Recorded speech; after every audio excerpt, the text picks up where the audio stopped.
The old porch swing always groaned in the same two places, a low sigh of worn oak and aging chain. I'd known that sound for 40 years, the same sound that cradled my wife Eleanor on summer nights, the same sound that rocked my daughter Clara to sleep as a baby. But sitting here today, the sound had changed. Or maybe I had. It felt less like a comfort and more like a countdown, each sway of the chain ticking away something I couldn't get back. The afternoon sun, usually so warm on this porch, felt thin and distant, casting long skeletal shadows from the maple tree Eleanor and I planted.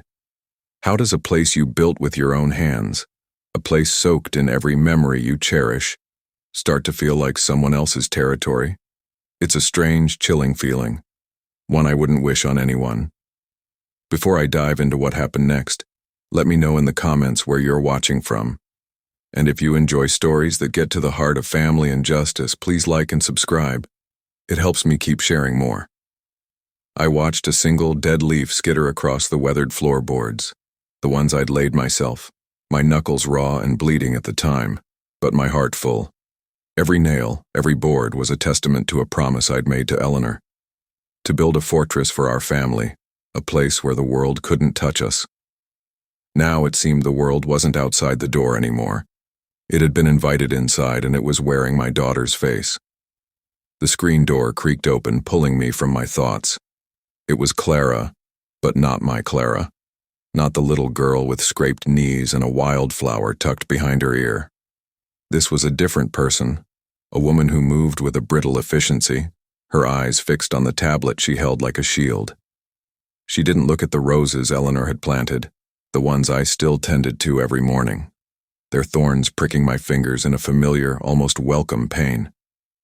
She didn't seem to see the porch at all. She saw a space, an asset. Her face, which I once knew better than my own, was a mask of strained politeness. The softness around her eyes had tightened, carved away by a stress I didn't fully understand. She stopped in front of my chair, the tablet casting a cold, bluish light onto her features. "Dad," she began, her voice devoid of any warmth. It was the voice she used for conference calls, flat and final. "We need to have a serious conversation." I just nodded, my hands resting on my knees. My palms felt rough, the calluses of a lifetime of work, a stark contrast to the smooth, sterile device in her hands. I could see the reflection of my own face in its dark screen, a tired old man with too many lines around his eyes, a stranger in his own home. Have you ever felt that? That sudden, gut-wrenching realization that the person you love most is looking right through you, seeing only an obstacle? Clara swiped the screen with her thumb, her movements sharp. "I've been running the numbers, the household expenses, the mortgage payments, the property taxes. It's all become unsustainable for me to manage alone." I waited, the silence stretching between us, thick with everything left unsaid. I'd given her the money for the down payment years ago after Eleanor passed. A gift, I'd called it. It was, of course, a lie. It was my money from the sale of my construction business that had bought this house back from the bank after her husband's bad investments nearly lost it. I had put the deed in a trust, an ironclad secret I planned to reveal on her 40th birthday. It was meant to be my final gift, Eleanor's legacy, ensuring she would always be safe in the house she grew up in. She just didn't know it yet. She thought she was the one carrying the burden, the one holding it all together. And I, in my foolish, grieving heart, had let her believe it. "Clara," I started, my voice hoarse. "If you're struggling, you just have to tell me. We can figure something out. I have my pension, some savings." She cut me off with a sharp, impatient wave of her hand. The gesture was so dismissive it felt like a slap. "That's not the point, Dad. The point is about contribution. It's about fairness." Her eyes finally met mine, and what I saw in them wasn't desperation or sadness. It was a cold, hard resolution, a decision already made. She held the tablet out to me, a spreadsheet glowing on the screen. It was a budget, with neat columns and unforgiving numbers. My name was at the bottom, under a line item titled, "Lodger, Unpaid." The word hung in the air between us, ugly and sharp. She tapped the screen again, pulling up a new document. It was a formal rental agreement. My breath caught in my throat. The quiet dread I'd been feeling all day coalesced into a single, freezing point in my chest. "I've spoken with a financial advisor," she said, her voice unwavering, as if she were discussing a quarterly report and not the heart of our family. "And this is the only logical solution. I've drawn it up for you. You need to start paying rent, Dad. A fair market rate. Or," she paused, taking a shallow breath, the finality of her next words already hanging in the air like an executioner's axe. "Or you'll need to find somewhere else to live." I stared at her, at the daughter I had raised in this very house, the woman whose tears I had wiped away on this very porch. I looked from her hardened face to the rental agreement she was trying to hand me, and I felt the ghost of my wife's hand on my shoulder. The promise I made to Eleanor echoed in my mind, a sacred vow of protection. But looking at Clara, I realized I wasn't protecting her from the world. The world was already inside her. My little girl was gone, and in her place stood a landlord.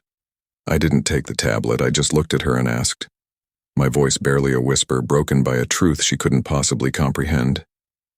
"Clara, after everything your mother and I built here, this house..." She pulled the tablet back, her expression unyielding, her words a hammer blow to 40 years of memory. "This is my house, Dad, and the world doesn't run on memories." My feet carried me down the basement stairs before my mind even caught up. The air down here was different, cool and dry, smelling of sawdust, old varnish, and time. This was my sanctuary, the workshop where I'd spent countless hours sanding away the rough edges of both wood and life. I ran my hand over the scarred surface of my workbench, the deep gouges and faint circles left by 1,000 projects. One set of smaller, clumsier marks always caught my eye. They were from the lopsided birdhouse Clara had insisted on building when she was 7. I remember the feel of her small hand in mine, guiding the saw, her brow furrowed in concentration, a dusting of sawdust on her nose. She had been so proud of that crooked little house. We'd hung it on the old maple tree together, and for years we'd watched the wrens make their nest in it. Where did that little girl go? The one who built things with her father, instead of trying to dismantle his entire world piece by piece? I sank onto the worn wooden stool, the silence of the basement a heavy blanket. Her words echoed in the quiet. "This is my house, Dad."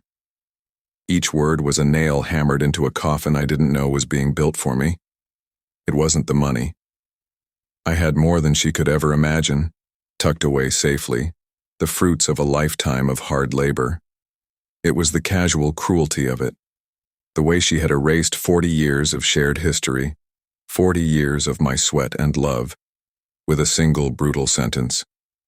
She had reclassified me from father to lodger, an expense to be managed, an obstacle to be removed. Maybe I should have stood up to her right then, on that porch. Maybe I should have thrown the truth in her face like a bucket of cold water. What would you have done if your own daughter looked at you like you were nothing more than a line item on a spreadsheet? But I was frozen, not by fear, but by a profound and aching grief for the daughter I had apparently already lost. I picked up an old sanding block, the worn paper smooth as riverstone. My thumb traced the grain. This was Eleanor's favorite chair leg. I was refinishing it for her as a surprise the year she got sick. I never finished. It's been sitting here, half done, for 5 years. A monument to unfinished things, unfinished conversations, unfinished lives. I could almost feel the phantom weight of her hand on my shoulder, her gentle touch a stark contrast to the coldness that now filled the rooms above. The workshop suddenly felt too small, the air too thick to breathe. I needed to move, to walk, to feel the solid ground beneath my feet. I climbed the stairs and walked through the house, but now I saw everything through a different lens. The worn spot on the velvet armchair where Eleanor used to sit was no longer a comfort, but a reminder of a warmth now extinguished. The pencil marks on the kitchen door frame, charting Clara's height from a giggling toddler to a lanky teenager, felt like markings on a tombstone. Each object screamed a memory, and each memory was now tainted with the poison of her ultimatum. I stepped outside, the evening air crisp and cool. I walked, my feet taking me down familiar sidewalks, past houses I'd watched being built, past neighbors who waved without knowing the foundation of my own life had just been shattered. I didn't have a destination. I was just moving, trying to outrun the crushing weight in my chest. I thought about the trust, the deed, the secret I was keeping. It felt like a weapon now, a heavy, cold thing in my pocket. Using it would mean war. And I never, ever wanted to be at war with my own child. After an hour, my legs ached and my mind was no clearer. I turned back, the setting sun painting the sky in strokes of orange and purple. As I rounded the corner onto our street, I saw it. It was jarring, an alien object violating the familiar landscape of my life. There, hammered into the center of the lawn I had mowed just 2 days ago, the lawn where Clara had taken her first steps, was a sign. It was stark white with bold, blood-red lettering. It was crisp, professional, and utterly obscene. It read, "For sale." My daughter hadn't just given me an ultimatum. She hadn't just drawn up a rental agreement to push me out. She had already moved on. She was selling my home, Eleanor's home, right out from under me. The conversation on the porch wasn't a warning. It was a formality. My presence here was just a loose end she was tidying up before closing the deal. A confession feels like it should be a storm, a violent outpouring of truth that shatters the silence. But sometimes it's a quiet click, the sound of a lock turning, shutting you out of a room you thought was yours forever. That's what I heard in my daughter's voice that night. Not a confession of guilt, but a confession of allegiance to a future that had no room for me. What do you do when the person you need to save them from is a stranger wearing their face? I walked toward the house, my feet crunching on the gravel path. Each step was a conscious effort, like walking through deep water. The red and white of the sign seemed to burn in my peripheral vision, a brand on the face of our home. I reached for the front doorknob, the brass one Eleanor had picked out, now cool and indifferent under my trembling hand. Inside, the house was unnaturally quiet. The only sound was the low, electric hum of the refrigerator in the kitchen, a sound that usually meant life and sustenance but now just sounded hollow. I found her there, leaning against the marble countertop we'd installed together one sweltering July.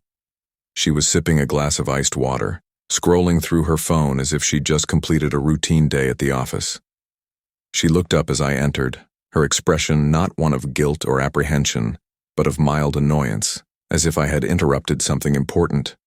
The sight of her calm demeanor in the face of such profound betrayal sent a shiver of ice through my veins. "You put a sign on the lawn," I said. It wasn't an accusation. It was a statement of disbelief, a plea for her to tell me it was a mistake, a misunderstanding, anything but the truth. She took a slow sip from her glass, the clinking of ice against the crystal the only sound for a long moment. It was a deliberate, calculated pause. "I did," she finally said, her voice as chilled as the water she was drinking. "The market is peaking. It's the smart move." The word smart hung in the air, a shield she was holding up against 40 years of love, of memory, of family. The shock that had frozen me on the lawn began to thaw, replaced by a deep, aching cold. This wasn't my fiery, passionate Clara. This was someone else, a pod person hollowed out and filled with cold arithmetic. "Smart?" I repeated, my voice cracking. "Clara, this is our home. Your mother. Your mother's soul is in the walls of this house. We brought you home from the hospital to this house. You learned to walk in that hallway." I pointed, my finger shaking toward the hall where the pencil mark still charted her growth. "Those are just memories, Dad," she said, her tone laced with a pity that was more insulting than anger. "Memories don't pay the bills. They don't secure my future." Her eyes were flat, her emotions locked away behind a wall of impenetrable logic. How do you reason with someone who has already rewritten your entire shared history as a liability? She was looking at our life together as a portfolio of depreciating assets. My future, I whispered, the words tasting like ash. What about my future? What about the promise I made to your mother, to always look after you here, in this house? For the first time, a flicker of something crossed her face. Not remorse, but irritation. Mom's been gone for 5 years, she said, her voice sharp. And frankly, Dad, you're not looking after me. I'm looking after you. This house is a weight. It's an anchor, and I'm cutting the rope. She pushed herself off the counter and walked over to a leather briefcase on the kitchen table. She clicked it open and pulled out a folder, sliding it across the polished wood towards me. I've already accepted an offer, Dad. A very generous one, all cash. It closes in 60 days. 60 days, the number was an eviction notice. A death sentence for the life I had known. My breath hitched. This was happening, really happening. She wasn't just threatening me, she was executing a plan that had been in motion for weeks, maybe months, all while I sat on the porch swing. Lost in memories, she was actively working to sell off to the highest bidder. The quiet dread from the basement, the shock from the front lawn, it all curdled into a hot, rising anger. No, I said, my voice low and steady now, finding a strength I didn't know I had. I won't let you do this. I will not be thrown out of my own home. She sighed, a long theatrical exhalation of manufactured patience. You don't have a choice. Your name isn't on the deed. Legally, you're a tenant, and your tenancy is ending. Just as the words left her mouth, a sound cut through the tense silence. The doorbell, a crisp, two-tone chime that sounded alien in our home. Clara's face transformed. A thin, professional smile stretched her lips, but it didn't reach her cold eyes. Good, she said, almost to herself. He's right on time. She walked to the front door, leaving me standing alone in the kitchen with the folder that contained the blueprint for my own destruction. That'll be Mark, she called over her shoulder, her hand on the doorknob. I wanted you to meet him. He's the one who's helping me secure my future. She swung the door open, and standing on the porch, silhouetted against the deepening twilight, was a man in a perfectly tailored suit. He had a practiced, predatory smile and eyes that swept over the entryway, assessing its value. His gaze landed on me, standing in the kitchen, and he didn't see a father. He didn't see a man who had built this house with his own 2 hands. He saw a problem, an obstacle to be managed and removed. The man on the porch, Mark, stepped inside as if he already owned the place. He moved with a slick, reptilian grace, his hand extended not to me, but to Clara, a possessive touch on the small of her back. The air in the foyer, once filled with the scent of Eleanor's lemon polish and baking bread, was suddenly thick with the cloying smell of his expensive cologne. It was the scent of an invader. Mark, this is my father, Clara said, her voice a little too bright, a little too false. The word father felt like a prop she was using, a piece of set dressing in the play she was directing. Mark's eyes, the color of a stormy sea, flickered over me for a second. There was no warmth, no respect. It was the quick, dismissive glance one gives to old furniture that's about to be hauled to the curb. Pleasure, he said, the word a dry leaf falling from his lips. He didn't offer a hand. He turned his attention back to Clara, his smile widening. The place looks even better in the evening light, sweetheart.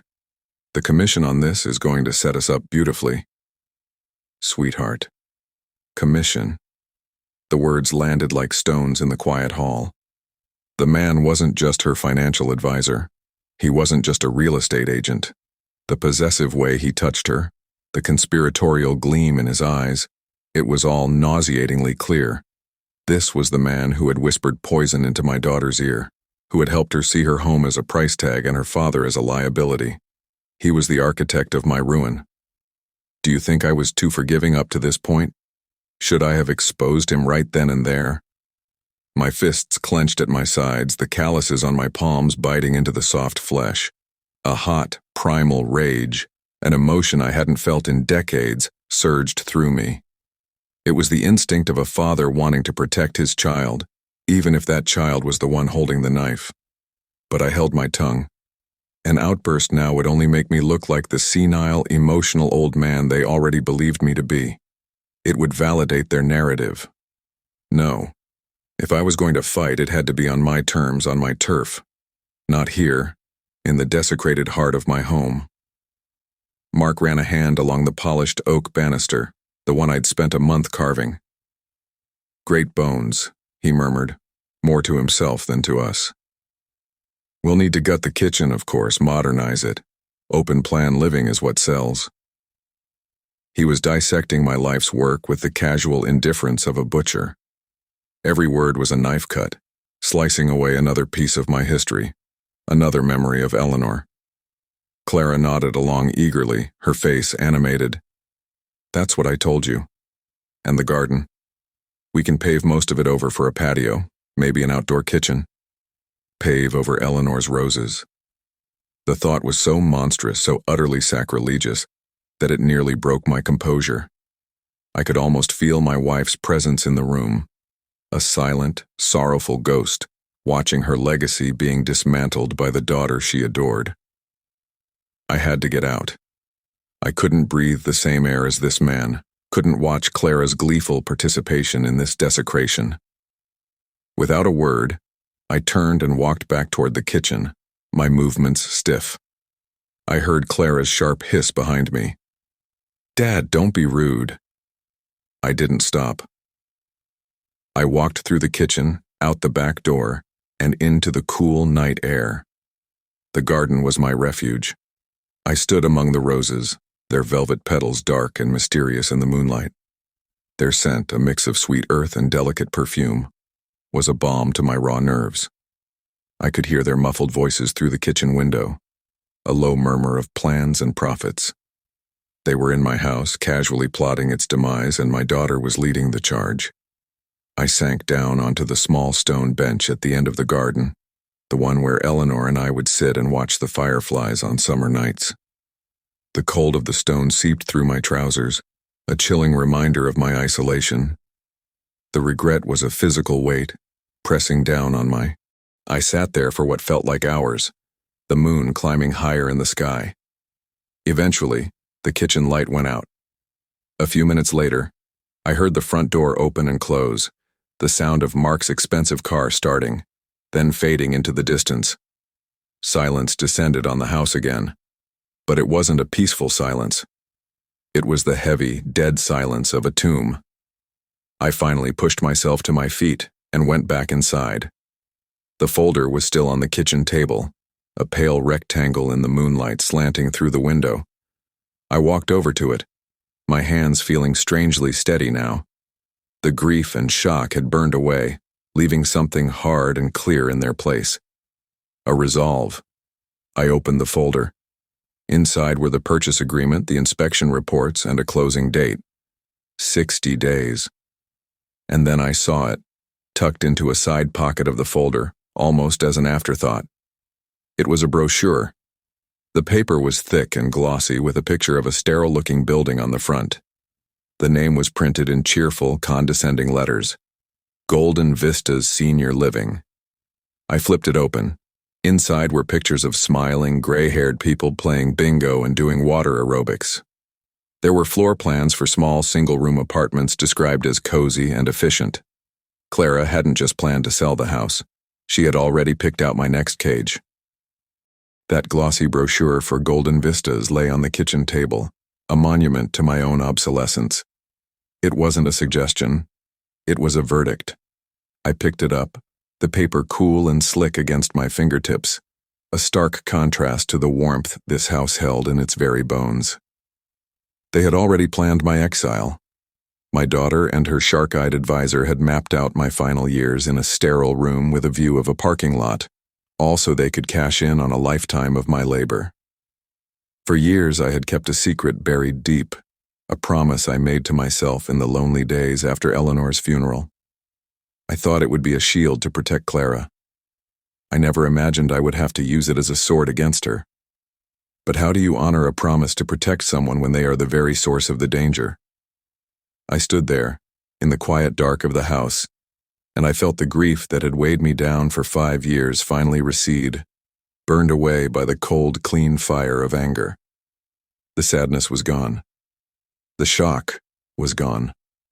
What remained was a resolve as hard and unyielding as the granite foundation beneath my feet.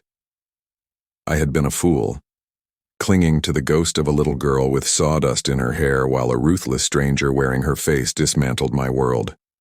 My passive sorrow had been an invitation for her to push further, to take more, until there was nothing left. No more. I turned and walked, my steps firm and silent, down to the basement. The smell of sawdust and varnish was different this time. It wasn't the scent of nostalgia, it was the scent of my own power, the smell of the place where I had always been in control, where I built things that lasted. I went to the old gray metal filing cabinet in the corner, the one supposedly filled with decades of old receipts and tax documents. My fingers found the familiar scratches on the side of the bottom drawer. I pulled it open with a loud screech of metal on metal. I reached deep into the back, my knuckles scraping against the cold steel, until my fingers found the small, almost invisible latch. I pressed it. There was a soft, satisfying click. A false panel at the bottom of the drawer released, revealing a shallow, hidden compartment. This was where I kept the things that truly mattered, the things the world didn't need to see. Inside was a single, thick manila envelope, sealed with wax years ago.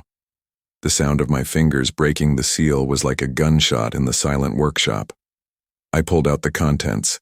The paper was heavy, official, the ink slightly faded but the words still holding all their power. It was the original deed to the property, 142 Oak Street, and below that, the meticulously drafted legal documents for the Eleanor Vance Trust. The trust was the sole owner of the deed, and the final page, the one that mattered most, named the sole trustee, the person with absolute and irrevocable authority over the property, including the power of sale. That name was mine, William Vance. I held in my hands the undeniable ironclad truth. This wasn't her house to sell. It never had been.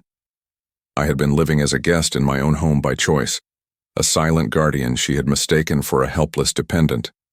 After everything she'd done, the ultimatum, the sign, the smiling predator she brought into our home, the brochure for my own cage, was I wrong to do what came next?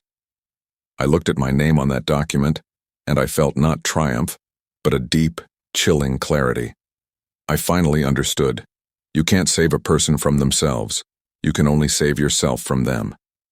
Clara didn't just want the money from the house. She wanted to be free of the burden of her past, and I was the living embodiment of that past. She had made her choice. Now, I would make mine. I left the documents on the workbench and went back upstairs. I picked up my phone, my thumb scrolling through the contacts until I found a name I hadn't called in years. Arthur Jennings. The sharpest, most discreet real estate lawyer I had ever known. A man who understood that sometimes business had to be surgical. The phone rang twice before he answered, his voice gravelly with sleep. Jennings. Arthur, it's Will Vance, I said, my voice low and steady, devoid of the tremor that had plagued it for days. There was a pause on the other end, then recognition. Will. My God, it's been years. Is everything all right? I looked around the quiet moonlit kitchen at the home I had built and was about to destroy to save it. Everything is about to be, Arthur, I said.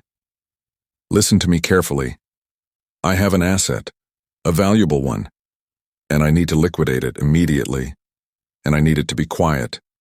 Very, very quiet, until the last possible moment. The day the movers came was a perfect cloudless Tuesday, the kind of day Eleanor would have loved. I sat on the old porch swing, just as I had in the beginning, but the groan of the chains no longer sounded like a countdown. It sounded like a release. Over the past 4 weeks, Arthur Jennings had moved with the silent, lethal efficiency of a shark. He'd found a private buyer, a developer who paid a premium for a discreet, off-market deal with no inspections and a rapid close.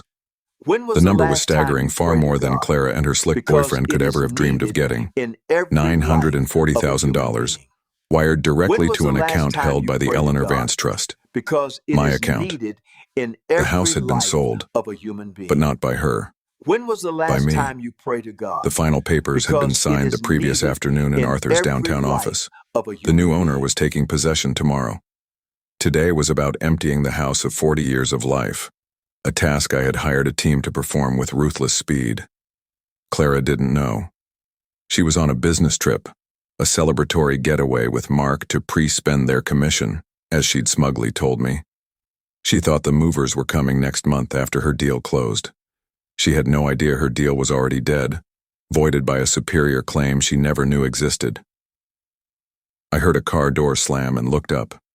It was her. A day early. Her face was a mask of confusion as she took in the scene. The massive moving truck in the driveway, the uniformed men carrying our life out the front door piece by piece. She saw the velvet armchair, Eleanor's armchair, being wrapped in plastic and loaded onto the truck. Her confusion curdled into disbelief, then into pure, unadulterated rage. "Dad, what is going on? What is this?" she yelled, storming across the lawn, her heels digging into the soft grass. She pointed a trembling finger at the movers. "Stop. Stop what you're doing right now. You have no right." The foreman, a big man with a calm demeanor, just looked at me. I gave a slight nod. They kept working. "They have every right, Clara," I said, my voice quiet but carrying in the still air. "They're working for me, and I'm paying them with the proceeds from the sale of my house." She stopped dead in her tracks, her mouth falling open. "Your house? What are you talking about? You're delusional. I sold this house. The closing is next month." I reached into the breast pocket of my jacket and pulled out a single folded piece of paper. I stood up from the swing, the chains falling silent for the first time all morning. I walked down the porch steps and met her in the middle of the lawn, on the spot where the for sale sign had been. I unfolded the paper and held it out to her. It was a cashier's check. In the pay to the order of line was her name, Clara Vance. The amount was for $10,000. In the memo line, I had written 2 words, security deposit. She stared at it, her mind refusing to process what she was seeing. What is this?" she whispered, her voice choked. "It's your security deposit," I explained, my tone even. "From your tenancy. I decided not to deduct for damages, though I probably should have. A gesture of goodwill." Her eyes shot up to mine, wild with a dawning, horrified understanding. "This is a joke. This has to be a joke. My name is on the deed." "No, it's not," I said softly. "It never was. Your name was on the mortgage application you co-signed, but the title, the deed itself, has been held in a trust since the day I bought this house back for you. The Eleanor Vance Trust. And I am the sole trustee." I let the words hang in the air between us. I watched the color drain from her face as the full weight of the truth crashed down on her. The money she had been counting on, the future she had planned with that parasite Mark, it had all been a fantasy. She had tried to sell a house she had never legally owned. You wouldn't," she stammered, shaking her head, tears of rage and humiliation welling in her eyes. "I did," I said, the words tasting not of victory, but of a bitter, necessary finality. "You gave me an ultimatum, Clara. Pay rent or leave. I chose to leave. And since it's my house, I'm taking it with me." She looked from the check in my hand to the emptying house, to the life she had just lost. The arrogance, the coldness, it all crumbled, replaced by the raw, desperate panic of a child who had just broken her most precious toy. The movers carried out the last box. It contained the lopsided birdhouse she had made as a little girl, the one I had saved from the old maple tree before it was cut down. As they loaded it onto the truck, her composure finally shattered. She sank to her knees on the lawn, the check fluttering from her hand, and for the first time in years, she looked not like a landlord, not like a strategist, but like my daughter, lost and broken. But it was too late. The home she had betrayed was already gone. I learned that a house is not a home unless it is built on a foundation of respect. When that foundation cracks, you cannot save the structure by pretending the cracks aren't there. Sometimes, the only way to save yourself is to tear it all down and walk away from the rubble. What do you think? Did she deserve a second chance, or was this the only lesson she would have understood? Let me know your thoughts in the comments below.